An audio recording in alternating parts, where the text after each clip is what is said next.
RYSCW could go back in the older history. Yeah. It's the way it's spelled. Okay, this is August 28th, August 20, 1984. 1984. This is Joe Todd, and I'm talking to RT and Thelma Derrisaw. Okay. Mr. Derrisaw, where were you born? 4 miles north, a mile west, and a quarter north, on the west side of the road. Of Okmulgee? Okmulgee County. Better known as Hamilton Township at that time. Hamilton Township. Ma'am, where were you born? I was born out at the Natura community, north of Natura. How far? About a mile. Mile and a half. Mile and a half. Yeah. Okay. Sir, when's your birthday? Mine December 10th, 1907. In December 1907. When's your birthday? February 27, 1913. Kind of old people, aren't Talked to one man, 105 years old here a while they? back. You didn't talk to Joe Barnwell, did you? No, sir. Over at the Nursing home. nursing home. That's Joe Barnwell over there. He's over 100 He's years over 100 years old. What's his name? Joe Barnwell. Barnwell? He's in the nursing home. He's in that, what do you call that? Leisure Manor. Leisure Manor. Yeah. On this side of Rebo. Just this side, block this way. Yeah. Sir, who's your father? David Derrisaw. David Derrisaw. D-A-V-I-D. They spell their names D-E-R-I-S-A everywhere. It's all the same there. Yeah. Okay. What's the matter? With your glasses and what you doing? Oh, my glasses? That's all it is. And your mother? Her name was Maggie. What was her maiden name? Chamberlain. Chamberlain. Were they both from Okmulgee County? No, I think she was,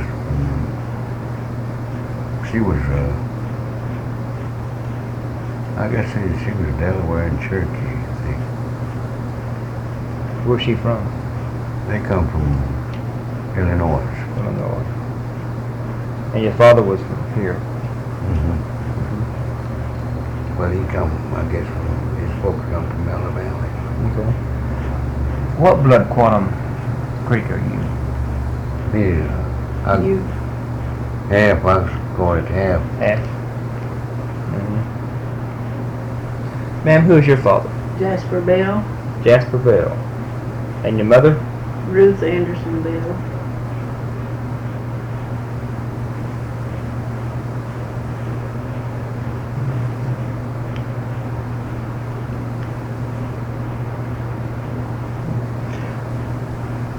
Did you know your grandparents? Me? Yeah. No, only on records. Have you been told any stories about the removal? Bringing the... No, creeks we've to- got a history on that. It's in yonder. Yeah. It's what Chief Cox was put up. What kind of work your father do? He was just, he was kind of a doctor, right? Indian doctor. Indian doctor? You ever help him? Doesn't know anything. Yeah. They didn't have no helpers as far as like the white technicians do. But he done the job, whatever it was. So he was an Indian doctor. Yeah. Yeah. As a little boy, what kind of chores you do around the house? Cut wood is all I know.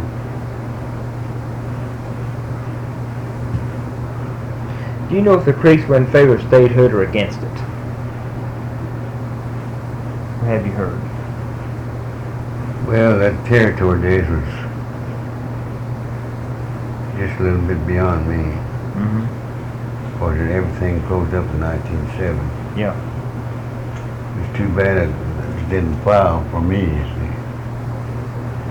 See, my dad, he was always on some kind of a delegate going to Washington, see, to get some help from the government for the Indians.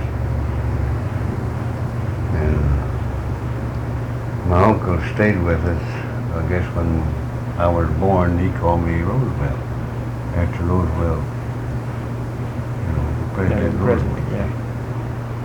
That's how come I got the name. But your father was on commission to go to Washington quite a bit. Well, that's what he did, from what I've heard. Was he appointed by the chief to do this, or?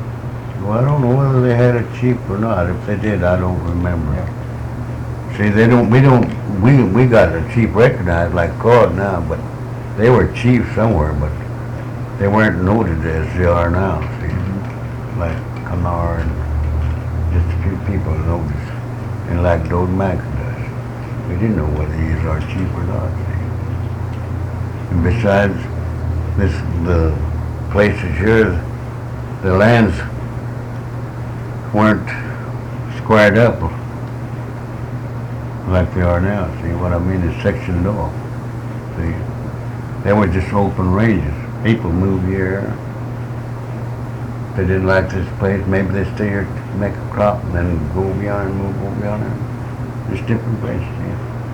Planting begun in 1899, I think, or 1898. They began to file for a claim. See, that's the way the thing started out. Was that with the Dawes Commission and the allotments? That's what that was. The Dawes Commission. And they foreclosed it before even getting a lot of them. Yeah. We're just going to go on to the council house. Tell Maggie to come on up. Oh, Okay. When we get through soon, we'll be back. See, everything was commissioned out, I think you might say.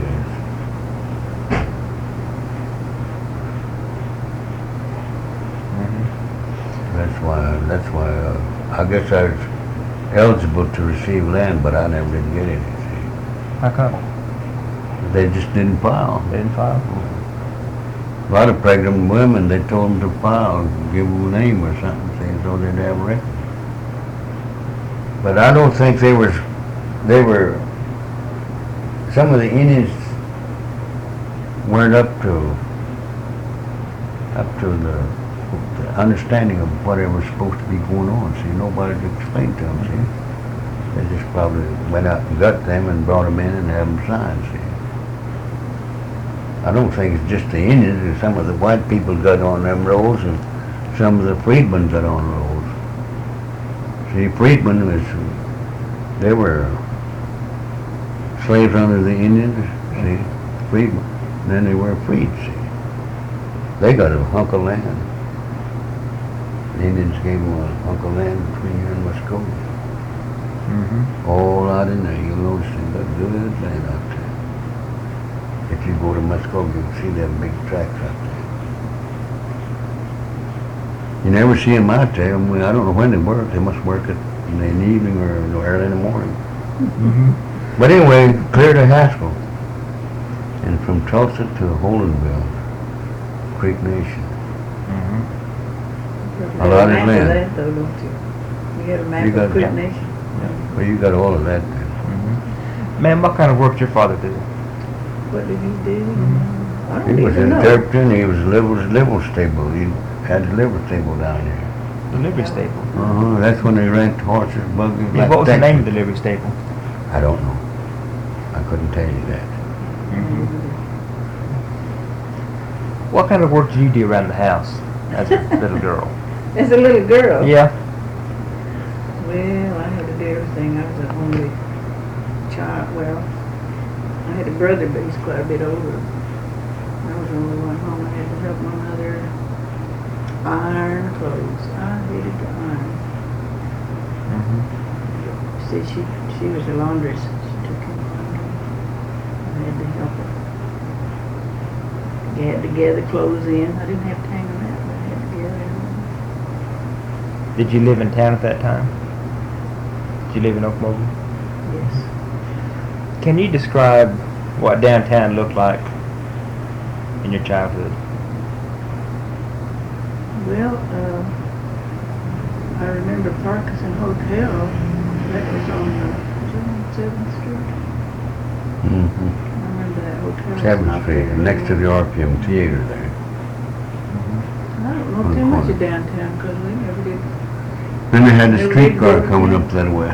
Okmulgee had streetcar then. I don't remember. When did they take the High streetcars school. out? Well, I don't know what year that was. I remember the buses. I don't remember streetcars. Yeah, they had streetcars. See, it was just my mother and I, and we never did go to town very much. Yeah. Just once in a while. I remember seeing the wagons and those, what do you call it, where they park? Left their wagons. And The wagon team yard? and the wagon yard. Yeah, they had Your wagons. father ran a livery stable? That's what he said. Yeah. I don't remember that. Okay. Mhm. See, my mother raised me Mm-hmm. till I got older.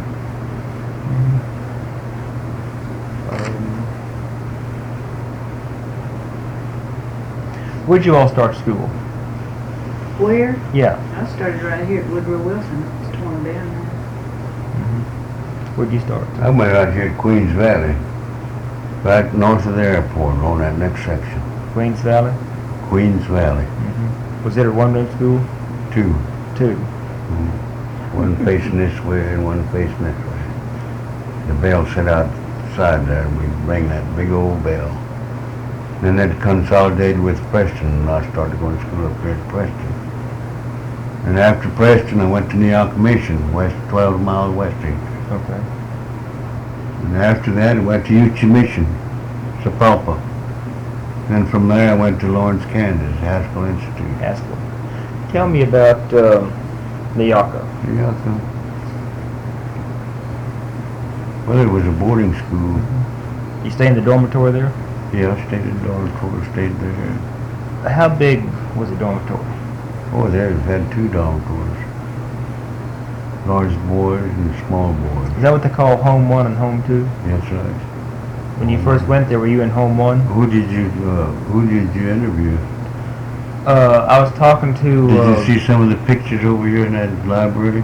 No. There's Nuwaka pictures are in there. They got home 1, home 2. Home 1 was for the big boys, and home 2 was the small boys on the west side. They had a school on the south side, and the offices were on the west side. They had boardwalks, square. And then the dining room was on the north side. Were the buildings made of wood or stone? And the building was all wood, Yeah. shiplap. And then they had a big old building there where they kept the storage, like barrels of syrup or plate was it brought in and put it in that building. And then they had a wood pile there that the farmers around there brought in wood, sold it to the school, I guess. And then they'd take about 3 wagons and go to Beggs, so you could cut across that way, to haul the freight from them railroad cars over there, government shipments, come in there, bring that stuff in. Now that was Nuwaka School where I stayed. Yeah. That was I started the school out there in 1917. 1917. Who was superintendent when you were there? Well, the first one was Mr. Clark. His name was Clark. Then the next one was Jack Brown. And I think he's still living over at Teleco. If you go over there, you call for Jack Brown. If he's still living, he's over there. Okay. He knows me. He knows quite a few of the boys. Good. Jess Freeman, lived over here at this complex. Yeah. He went there. Did you go over here at the complex where the senior citizens live? Yeah, I've talked to some people over there. Yeah, Jess and Margaret live right on the corner. He's been sick. He's under oxygen. Yeah, we're supposed to talk to him, and she said that we better postpone until he gets feeling better. Yeah. He's not well. Yeah, he's under oxygen. Yeah, they're schoolmates. Yeah.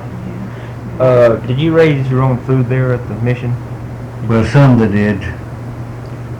Well, what they did raise is a few vegetables, but everything was shipped in, like I said, like pork, stuff like that, and butter, Yeah. oleo, got come in big old wooden buckets and pork in barrels. And that's a lot of stuff was shipped in barrels then, flour and pork and stuff like that. See? What were your duties at the mission? What did you have to do? I worked in the manual training shop where they learned how to use a plane, saw, and how to set your tools, how to mix paint. It was all combined under one department. And the man, his name was Charlie Platt from Brooklyn, New York. He was a shipbuilder, but he had retired from that kind of work, and they sent him out to teach us. I put on wood shingles upon the house amongst them big boys. They had me up there learning it, see. Everything was manual training. He used to show you how to use them gauges and the planes and how to plane a board and make it square and level and all that, see. That's where the biggest part of my training was. I used to mix this raw paint, the powder and the linseed oil and the turpentine. You had barrels there, you mix that, see. Then they had a big old orchard out there where they had them big old pears. That's where I was. That's where they raised some of the vegetables. See. I think they raised, I don't know, peas and stuff. But the farmers around there, they probably brought in some stuff and sold it to the school. Did that flu epidemic of 1918 hit the mission? We did. How We bad? lost one. You did? We lost one of our nurses. How many of the students had it? I think biggest part of them. But they all came through? Some had the mumps and the measles about the same time too. They put mumps in there, and if the measles was there, they said they thought they'd catch it, see. But I had my measles before I was in there. So I just mingled around with them boys there. And the mumps didn't bother me. Measles didn't, but they put me in there, so thought I was going to get it. I didn't get it. I had the flu though, I know that. And the boys waited on the boys, because that was a boys' school. Then those that had the flu, they was recuperating. So they brought all the food up there in the dining, to our beds. They had a table set up there where we could go to the table and eat and then go back to bed. And they fed us soup and crackers. Told us not to overload our system. See? That was 19, up at 17, 18, 19. What year was that? I think the bad year was 1918. Yeah. Because I heard that the soldiers coming back from the war brought the flu back. Yeah, and then that's when they sunk, that ship sunk too. Yeah, the Titanic and it is 1912. Lithuania, is it? Yeah, Lusitania was Lusitania. 1914, Yeah, and Lusitania. Titanic was 1912. Yeah, Lusitania. We heard that over the radio, and we heard some of the Germans land, and a whole lot of scary things like that. Was there And any, that's when I learned how to sing. It goes something like this. We are united in this task, as brothers we will stand. For we're fighting to make the world safe for our soul. So we want to tell you all about the flags of the Allied land. Each one so brave, each one so true, each fight for liberty. See? Yeah. Of course that's not all of it, but then that's when Reuben came out too. Reuben, I've been thinking. yeah, I've heard that one. Yeah, that come out too.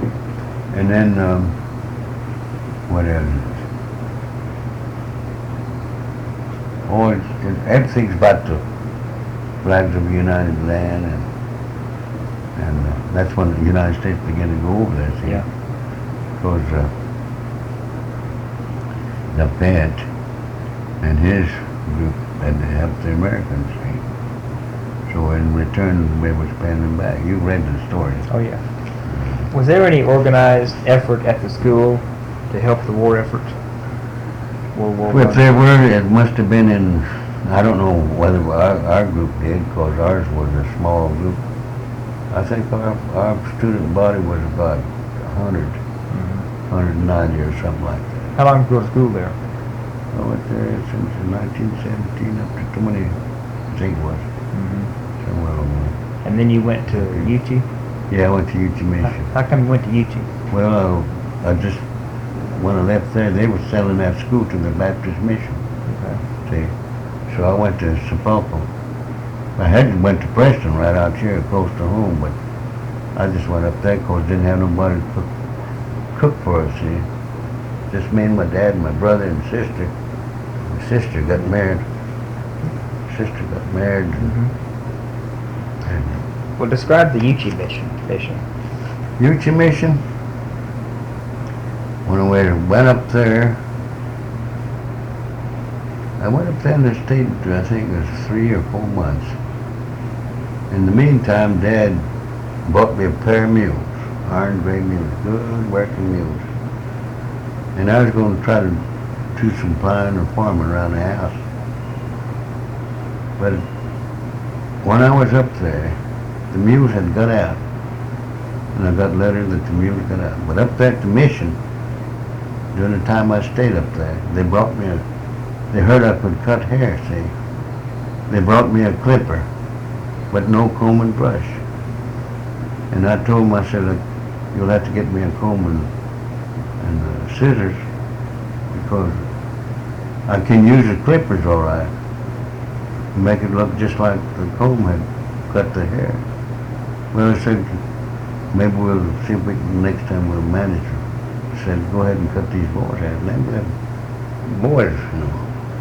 I had to cut them, and I mean, I really feather edged them, you know, and straightened them up. But I sure wished I had a comb at that time. But next time I went, they finally got it. But them boys, oh, every one of them boys, I want a haircut. I want a haircut. I want a haircut. I want a haircut. And Saturday, that was my day of cutting hair. Yeah. And I bet I cut, about 50 boys' haircut. Not all the time, but, you know, every other week, but it'd be one money. And some, even our principal, he wanted his haircut. I cut the hair. And I went to Haskell, I still cutting hair up there. The girls wanted me to cut their hair. Was that part of your duties at Euchee? I just naturally turned into a barber, see. That's what was my duties. Just cutting hairs on Saturday. And in between that time, I peeled potatoes in the kitchen. That's where my detail was. In the mornings, we had them great big old aluminum vats, things, you know, pots that they set on the stove in the army. You know, you see a lot of them. Right. But we'd peel them big old potatoes there and put them in there and set them slide them into the pantry and let the starch go out of, I don't know what, that's what they did. And they left them in the water. We had a German cook there. I guess he was German, but most of those cooks were, you know. Then when I went, well, you wanted to learn about Euchee Mission, but I came on back, see, after so many months, and I looked for the horses and I couldn't find them. I mean the mules, couldn't find them, and I didn't know. I went on back, come on back to school, and I just got my clothes and would come on back to Okmulgee. So next year I just went on to Kansas, Lawrence, Kansas. And I stayed up there till I finished. 34, I think it was. 1934. Were Euchee and Haskell both self-supporting? Raise all your own food at those places? Well, Euchee, they brought the freight in. Yeah. Because it's in town there. You know where Woodlawn School is? In Sapulpa? Well, Euchee Mission just right over there. That's what it was at that time. But houses all around it now. And that place, deep place back there where they call Moccasin Track, the highway goes just south of that now and goes on out to the expressway. Well, Haskell, they had girls there. But this Euchee Mission, they were boys and girls there then, but they had transferred the girls to Eufaula, same time Nuwaka transferred theirs. See? So, after so many years, a fella came out here, this lady's house, named Polly lives south of town here in Point Hill by herself. We stayed at her house, and this fellow named McDonald, he came there. And he said, if you guarantee you stay a year, he said, I'll get you on into Lawrence, Kansas, that school. So me and this lady's brother promised that we would. So we got in on free tuition. And her husband bought her clothes for us. Took us to Muskogee and put us on the train and sent us to Lawrence, Kansas. He graduated before I did, but I stayed there and I liked certain subjects. So I stayed till 34.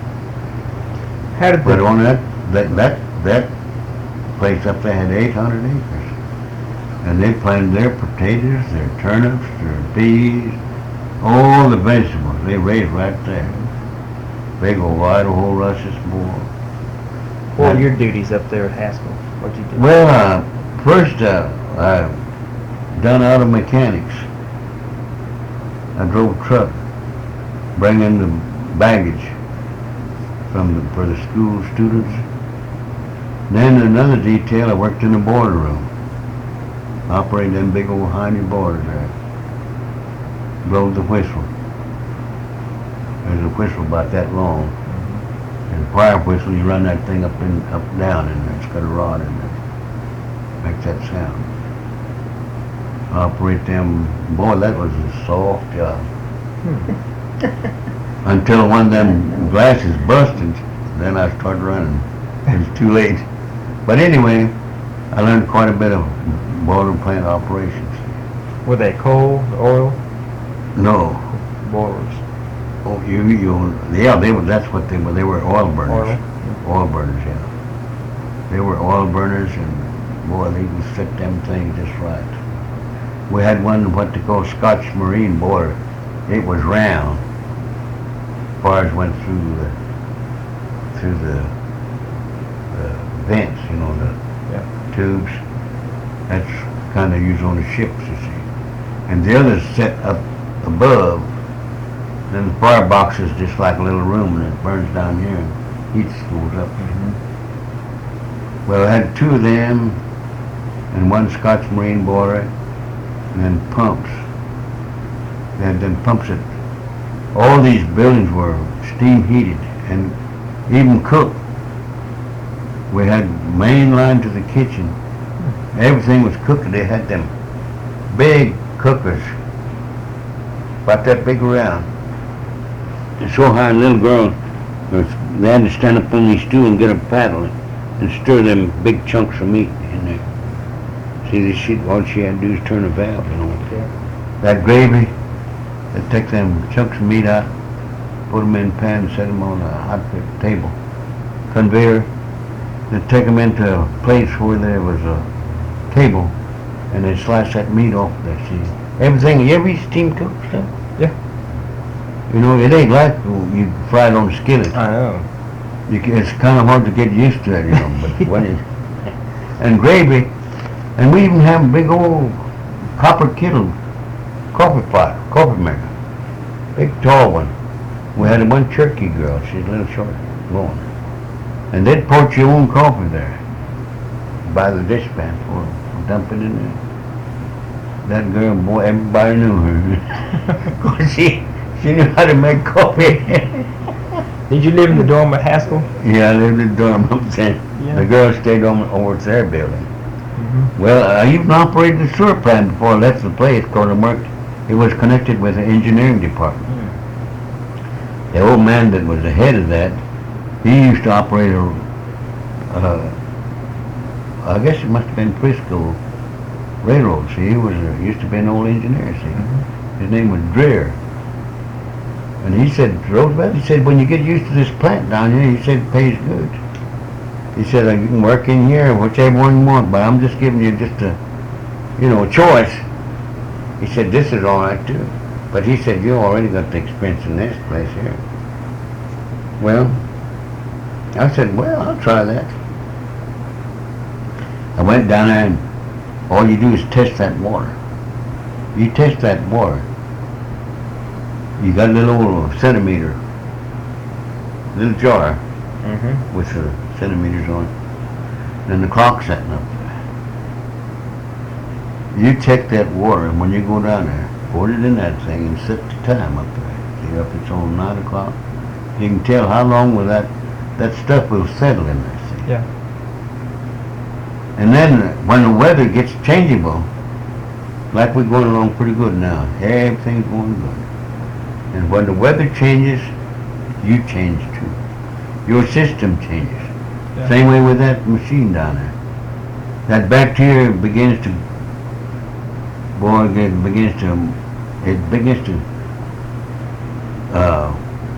cloud up Yeah. in there. And that clear water it quits. When it does that, it's time to pump that stuff out. Time to pump that. You've got big vat in one place there. It's got 6 inches of gravel, 6 inches of sand on top. Mm-hmm. Then it's got sides, and you pump that down in there, into there. You got gate valves down in there where you can hook your machine up to each tank, see, on the west side. And then we got aerators out there, 2 great big ones. Flows the water 25 feet around, see, on each side.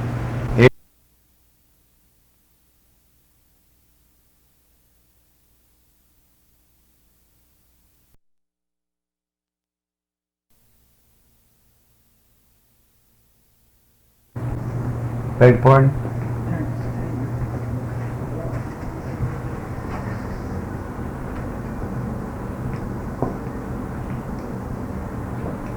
This sludge that's pumped out of there, it trickles down between the sand and the gravel, goes to the bottom, and then it's got a drain, and it's just clear as crystal. Goes out and goes into a little branch and goes off. After that, you get your wheel bar. You put a board down in there. Run it out. Enough to, you get down in there with your scoop shovel. Scoop that sludge on top. It's all cracked up like deep fork bottom. Yeah. You know. And you can just scrape that off the top. Throw it in this wheel bar and you just take it off there and dump it. I bet you that stuff would cost you $5 or $10 a load. Now, that's really fertile stuff, boy. I've seen tomatoes get that, grow that big in that pit after we scoop all that stuff out. Now that's the way the old man told me this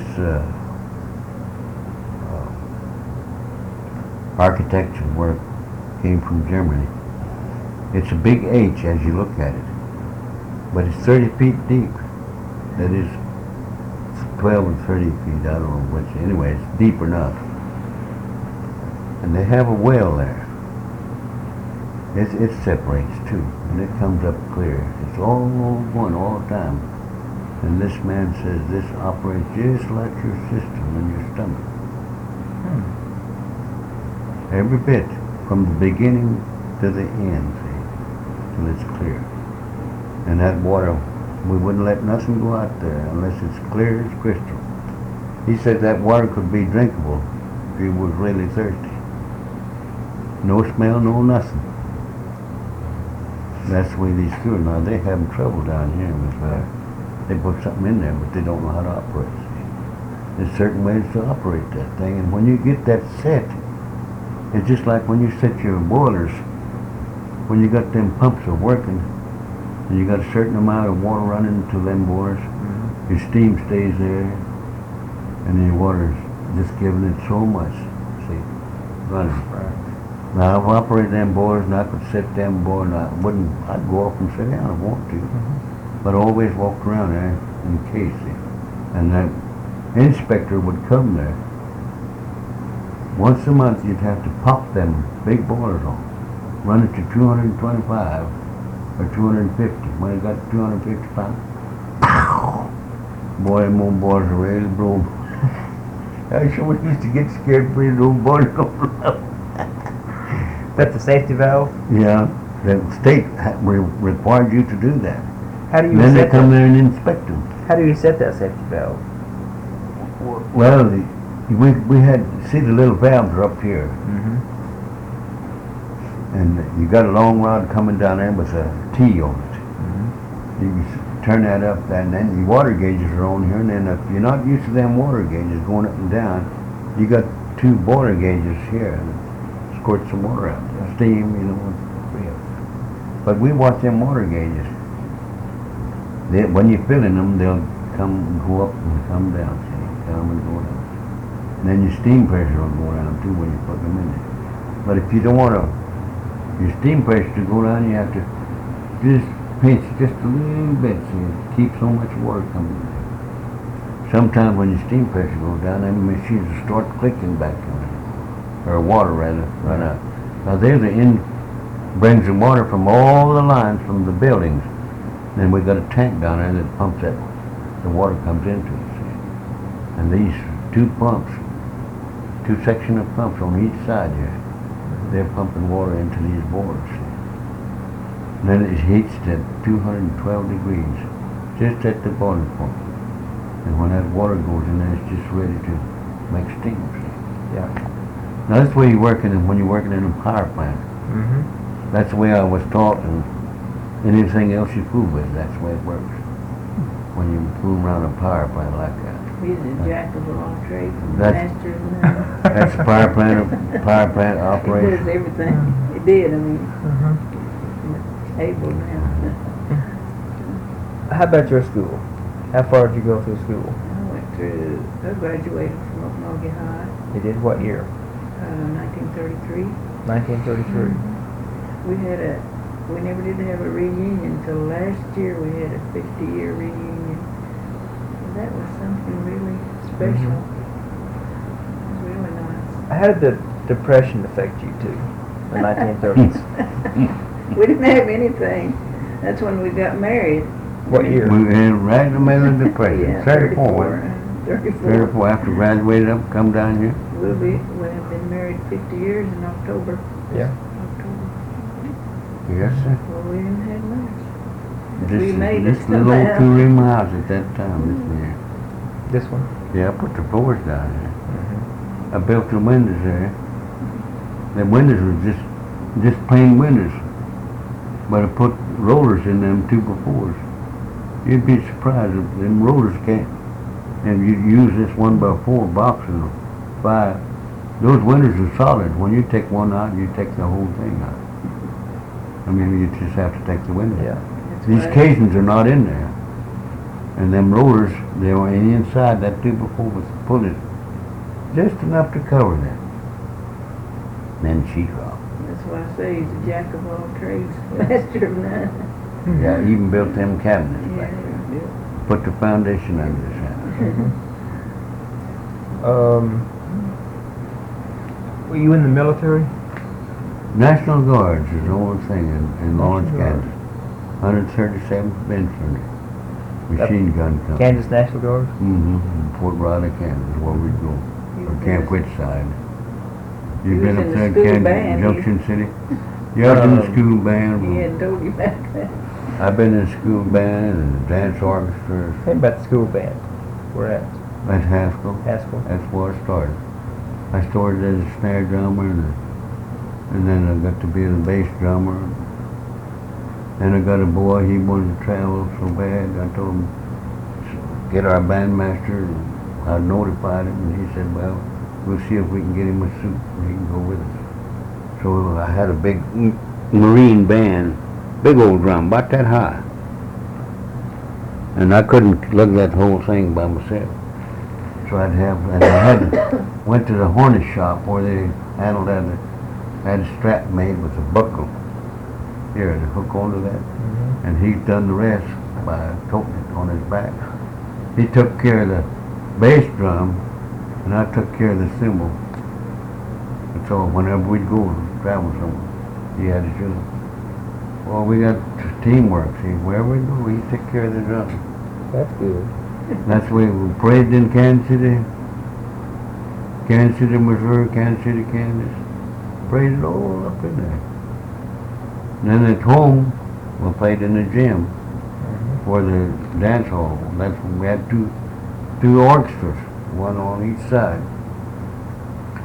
When one played up here, well, one of them wanted to dance, while they'd dance, the others get up there and play. Had it sitting off the floor, platform. How big is the dance hall? Well, it's a regular gym, big old Gym. gym up there. Yeah, I've been up there. See, they had balconies up there on each side, but the gym was against just like that. Yeah. You can see balcony right over here. See them playing there. Tell me about rationing during World War II. Stamp, blue stamp, what's that? Food stamp? Yeah. Yeah, the ration stamps during the war. Well, I'll tell you, they give you sugar stamps, flour stamps, We used those little, what you call those little things? meals. Mills, wasn't it? We had meals too, Mm-hmm. but they'd give you them stamps. They give you so many books. I even worked in the stamp store, WPA stamp store. Well, before that, we had these regular books that they gave you, and they'd have so much, you see, when you're trading, see. One time we had our church meeting down here, and our other churches, they didn't know what they was going to do, but it was our turn to have our church, see. And our older people, they said, I have friends up in town here, and then we get some food stamps. You know, if you had so many food stamps, you're just that much ahead in getting food, see, so them stamps really help. So he got a whole gob of them stamps, and we got, some people donated 100-pound sacks of beans, pinto beans, and so many coffee, so much coffee, and a sack full of rice, 100 pounds, and what else? They gave us some more canned goods. But anyway,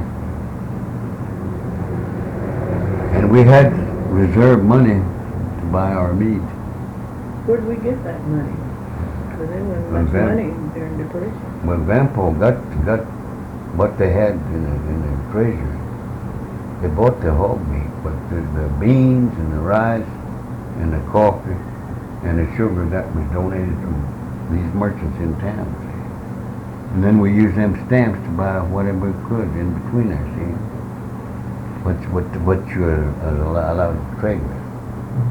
And that's how come we went with our big meeting down here. We went through. And these other people come up here and say, how do you all do that? I said, well, it's just managing and knowing who your friends are. And this old man knew quite a few people, merchants in town, see, Chakotay. And he got those to help, and they just come to him right now and just say, here's this. And these beans, that 100 pounds went all around the campfire. The rice went on around, sugar went on around, coffee went on around. Of course, some of our coffee was being... You said the camp house. Yeah, each camp house. We had 10 camp You houses. been in the Indian church anywhere? Yeah. We had 10 camp houses. What they call it. We had 10 camp houses. I remember they gave a whole bony cow to us. Oh, yeah. Them government, that's Government. When They were pitiful looking. they give us What did you do with yours? Pick it up and took it out to my sisters, and I don't know what to call them, man. You said you worked in the WPA stamp store? Yeah. What did down you do here, there? Down here in town. What did you do in the store? Oh, I wrote names on the stamps.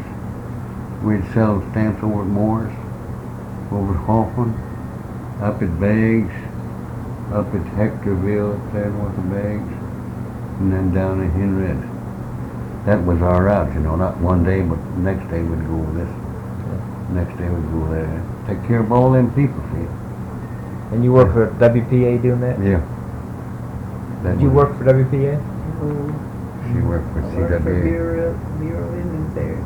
What'd She you worked do for for them. them? What did I do? Yeah, for BIA. Oh, I started out being a receptionist for a nurse.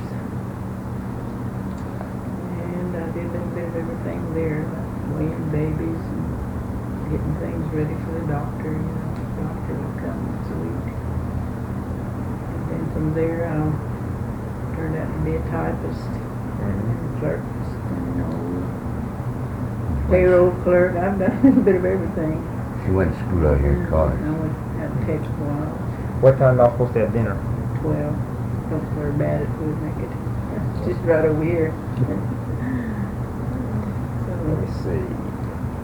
What about World War II? What'd y'all do? What year was that? At 40. I worked for General Manufacturing Company. I was a welder. Yeah. I was still working. See, I welded down there.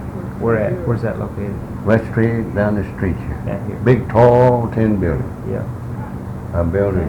I built Oh, butane. I built spears for the Navy, Mm-hmm. and then them pontoon boxes. I made them 7 of them a day. Yeah. Oh, okay, okay. Y'all gonna back me then? Yeah,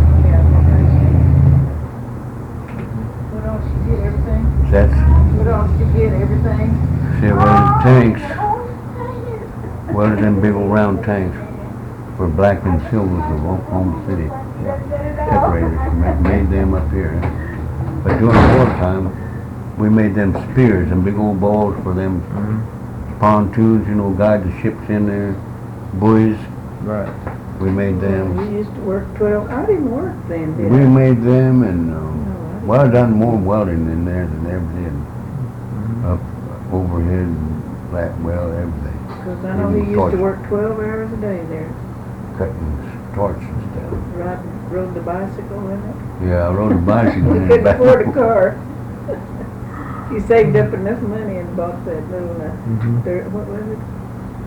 3760 3760. Ford. A little small V8 engine.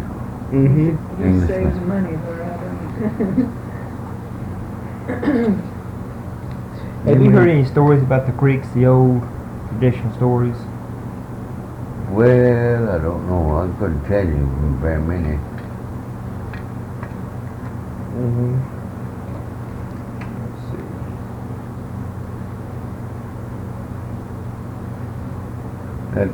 That Hill girl, she's doing about the same thing you're doing.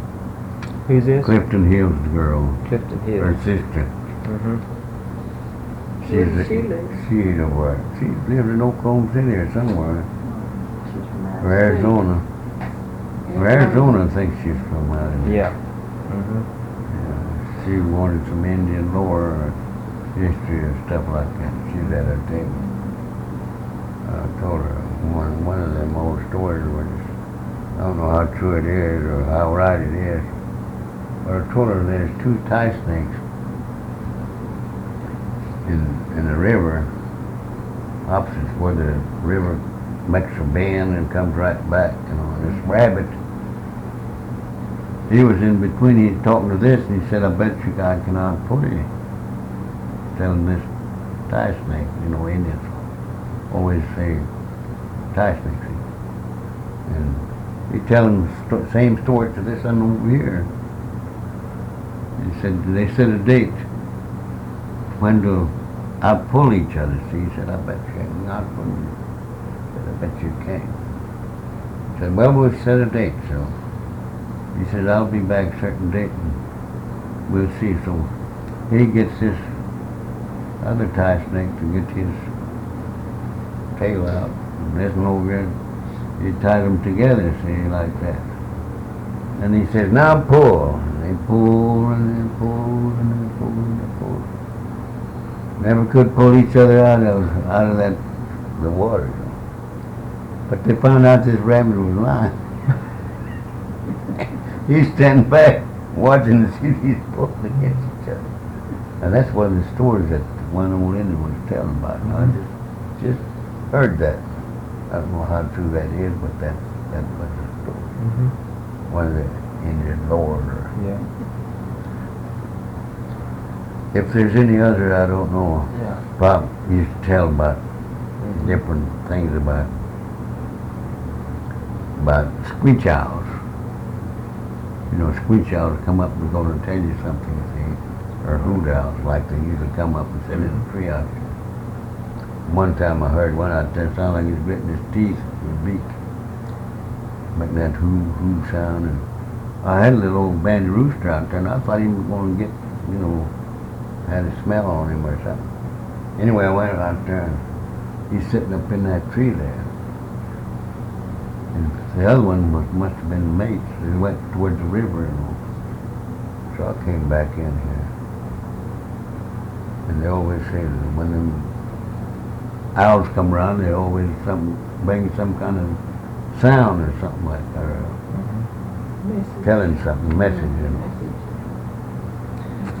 That's what you hear. And then Dad used to say these little screech owls. Why did he say that? He do something. And he said that chokes them somehow. That's what he used to say. Anyway, that's about the only thing that they tell about. See, I'd ask them if they're done any magic with their singing or something like that. And some people say they do. See, you go down south here, you might find some people down there.